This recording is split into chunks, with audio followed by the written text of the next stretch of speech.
Hello friend, solve education চ্যানেলে আমি স্বাগত জানাই। আজকের জেনারেল নলেজের মক টেস্ট নাম্বার 11 নিয়ে হাজির হয়েছি। যারা আগের ক্লাসগুলো করোনি, নিচের ডেসক্রিপশনে লিঙ্ক রয়েছে, সেখান থেকে তোমরা আগের ক্লাসগুলো করে নেবে। আজকের প্রথম প্রশ্ন, দার্জিলিংয়ে যে জলপ্রপাতটি দেখতে পাওয়া যায় তার নাম কি? তো এখানে সঠিক উত্তর হবে অপশান নাম্বার এ, অর্থাৎ পাগলা ঝোড়া। এটি দার্জিলিংয়ে দেখতে পাওয়া যায়। পরের প্রশ্ন, পশ্চিমবঙ্গের প্রধান খনিজ পদার্থ নিচের কোনটি? তো এখানে সঠিক উত্তর হবে অপশান নাম্বার সি, অর্থাৎ কয়লা। পরের প্রশ্ন, অন্নপূর্ণা প্রকল্প নিচের কোনটির সাথে যুক্ত রয়েছে? তো সঠিক উত্তর হবে অপশান নাম্বার এ, অর্থাৎ দরিদ্র দূরীকরণ। পরের প্রশ্ন, নিম্নলিখিত বা নিম্নোক্ত রাজাদের মধ্যে কে অশ্বমেধ যজ্ঞ করেছিলেন? তো সঠিক উত্তর অপশান নাম্বার সি, অর্থাৎ দ্বিতীয় পুলকেশী। পরের প্রশ্ন, পৃথিবীর বৃহত্তম দ্বীপ নিচের কোনটি? তো সঠিক উত্তর অপশান নাম্বার ডি, অর্থাৎ গ্রিনল্যান্ড পৃথিবীর বৃহত্তম দ্বীপ। পরের প্রশ্ন, এলাহাবাদ প্রশস্তি কে রচনা করেছিলেন? তো সঠিক উত্তর অপশান নাম্বার সি, অর্থাৎ হরি সেন। পরের প্রশ্ন, দিন ই ইলাহি ছিল আকবরের একটি নির্বৃত্ততার চরম নিদর্শন, এটি কে বলেছিলেন? তো সঠিক উত্তর অপশান নাম্বার এ, অর্থাৎ ভি স্মিথ, তিনি বলেছিলেন, অর্থাৎ এটি নির্বুদ্ধিতার চরম নিদর্শন বলেছিলেন দিন ই ইলাহিকে। পরের প্রশ্ন, ভারতের প্রথম ঐতিহাসিক সম্রাট কে ছিলেন, অর্থাৎ উত্তর ভারতের? তো সঠিক উত্তর অপশান নাম্বার বি, অর্থাৎ মহাপদ্মানন্দ। পরের প্রশ্ন, সুন্নিদের কাছে জিন্দাপীর নামে পরিচিত কে ছিলেন? তো সঠিক উত্তর অপশান নাম্বার ডি, অর্থাৎ ঔরঙ্গজেব। পরের প্রশ্ন, রবীন্দ্রনাথের প্রথম নাটকটির নাম কি ছিল? তো সঠিক উত্তর অপশান নাম্বার সি, অর্থাৎ বাল্মীকি প্রতিভা। পরের প্রশ্ন, রাজ্যপালকে সোনার খাঁচায় বন্দি পাখি, এটি কে বলেছিলেন? তো সঠিক উত্তর অপশান নাম্বার ডি, অর্থাৎ সরোজিনী নাইডু। পরের প্রশ্ন, মায়ানমারের সাথে নিচের কোন রাজ্যের সীমানার সংযোগ নেই? নিচের অপশানগুলোর মধ্যে এখানে রয়েছে মণিপুর, মিজোরাম, নাগাল্যান্ড এবং পশ্চিমবঙ্গ। তো সঠিক উত্তর হবে পশ্চিমবঙ্গ। পরের প্রশ্ন,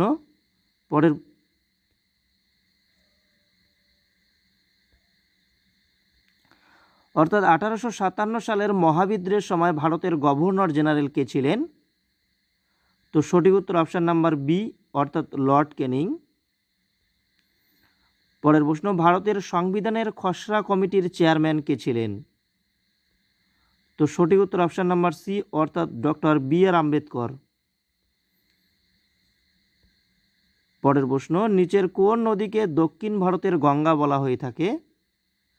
তো সঠিক উত্তর অপশান নাম্বার বি, অর্থাৎ গোদাবরী নদীকে দক্ষিণ ভারতের গঙ্গা বলা হয়।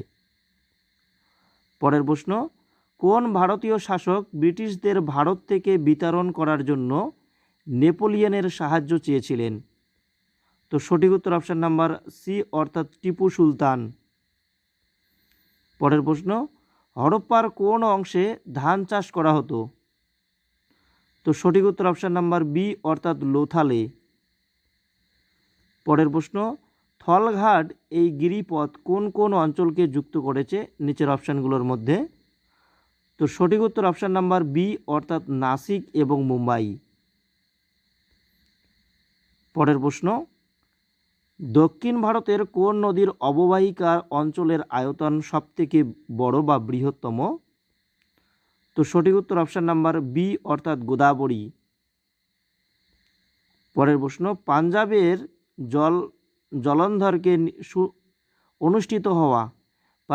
জলন্ধরে অনুষ্ঠিত হওয়া 106তম ভারতীয় বিজ্ঞান কংগ্রেসের থিম কি ছিল? তো সঠিক উত্তর অপশান নাম্বার বি, অর্থাৎ ফিউচার ইন্ডিয়া, অর্থাৎ সায়েন্স অ্যান্ড টেকনোলজি। পরের প্রশ্ন, সিকিম সহযোগী রাজ্য মর্যাদা পায় সংবিধানের কততম সংশোধনের দ্বারা? তো সঠিক উত্তর অপশান নাম্বার বি, অর্থাৎ 1969 সালের 22তম সংবিধান সংশোধনের দ্বারা। পরের প্রশ্ন, তামাশা নাটক লোকনাট্য দেখা যায় ভারতের কোন রাজ্যে? তো সঠিক উত্তর অপশান নাম্বার ডি অর্থাৎ মহারাষ্ট্র। পরের প্রশ্ন, শাল এক ধরনের কী ধরনের গাছ? তো সঠিক উত্তর অপশান নাম্বার সি অর্থাৎ পর্ণমোচী গাছ।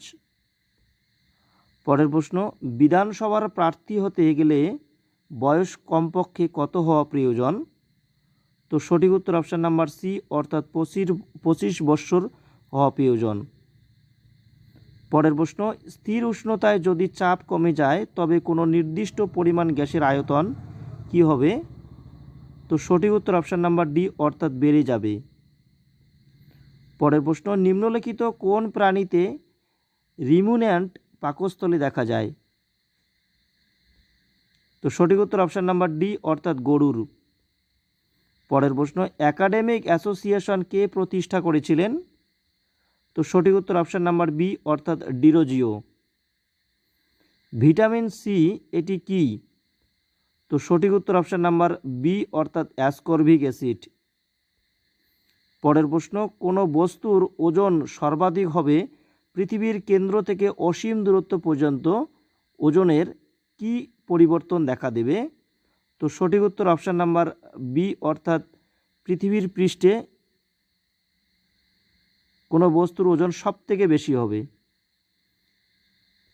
পরের প্রশ্ন, এলআইসি এর কার্যনির্বাহী চেয়ারম্যান পদে নিযুক্ত হয়েছিলেন কে? তো সঠিক উত্তর অপশান নাম্বার বি অর্থাৎ হেমন্ত ভার্গব। পরের প্রশ্ন, ভারতের স্থায়ী গবেষণা কেন্দ্র অর্থাৎ দক্ষিণ গঙ্গোত্রী এটি কোথায় অবস্থিত?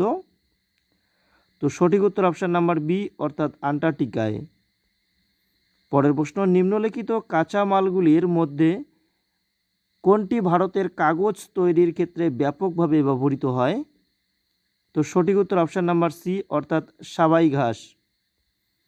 পরের প্রশ্ন, ব্যাংক রেট এই সুদের হারকে কি বোঝায়? তো সঠিক উত্তর অপশান নাম্বার বি যে হারে রিজার্ভ ব্যাংক অন্যান্য বাণিজ্যিক ব্যাংকগুলিকে ঋণ দেয় সেটাই হচ্ছে ব্যাংক রেট। এই ব্যাংক রেটের আরেকটি নাম হলো রেপো রেট। এই ব্যাংক রেটকে কি বলা হয়? Repo rate. রেপো রেট হচ্ছে যে হারে রিজার্ভ ব্যাংক অন্যান্য বাণিজ্যিক ব্যাংকগুলিকে ঋণ দেয়। পরের প্রশ্ন, বৃষ্টির পরে ভিজে রাস্তায় বেশি গতিবেগ নিয়ে গাড়ি চালানোর অসুবিধাজনক মনে হয় তার কারণ কি? তো সঠিক উত্তর অপশান নাম্বার ডি অর্থাৎ ঘর্ষণ কমে যায়। পরের প্রশ্ন, নিম্নলিখিত কোনটি বাগিচা ফসল নয় এই অপশানগুলোর মধ্যে? তো সঠিক উত্তর হবে অপশান নাম্বার ডি অর্থাৎ পাট। পাট একটি অর্থকারী ফসল।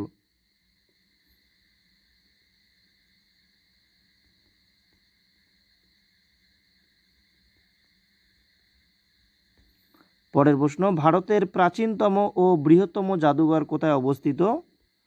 তো সঠিক উত্তর অপশান নাম্বার ডি অর্থাৎ পশ্চিমবঙ্গে। পরের প্রশ্ন, সরিষা উৎপাদনে ভারত পৃথিবীর কোন স্থান অধিকার করে রয়েছে? তো সঠিক উত্তর অপশান নাম্বার বি অর্থাৎ দ্বিতীয় স্থান। রাতকানা রোগ হয় কোন ভিটামিনের অভাবে? তো সঠিক উত্তর অপশান নাম্বার এ অর্থাৎ ভিটামিন এর অভাবে রাতকানা রোগ হয়। তোমরা কমেন্টে জানিয়ে দেবে ভিটামিন এ এর রাসায়নিক নাম কি?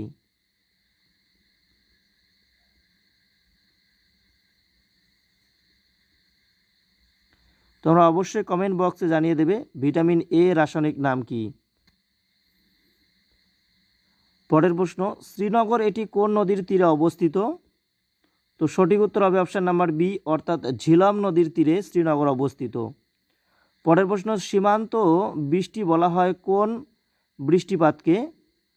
তো সঠিক উত্তর হবে অপশান নাম্বার সি অর্থাৎ নাতিশীতোষ্ণ ঘূর্ণিবৃষ্টি বা ঘূর্ণবৃষ্টি, একে সীমান্ত বৃষ্টি বলা হয়ে থাকে। এই ছিল আজকের প্রশ্ন।